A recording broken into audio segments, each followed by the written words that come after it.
சோளக்கரு போல இருக்கு திங்கியா. இப்படிதான் இருக்குண்ணே, முத்தா இருக்குண்ணே. எப்படி செய்வீங்க? இது வந்து பஞ்சு போய் உள்ள வைக்கிறது. உள்ள கிலோ பாத்துங்க. இது பை பையா தான் இருக்குண்ணே.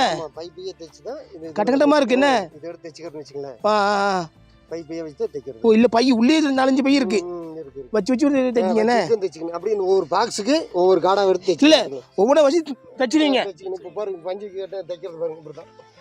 அப்படி மொத்தம் வைக்க முடியுங்க. மொத்தமா ஒவ்வொரு பாக்ஸுக்கு ஒவ்வொரு டைப் தான். ஒவ்வொரு பாக்ஸ் வச்சு ஒவ்வொரு தச்சிட்டு மறுபடியும் வைக்க. இப்படிதான் வச்சுக்கோங்க. இதை எடுத்து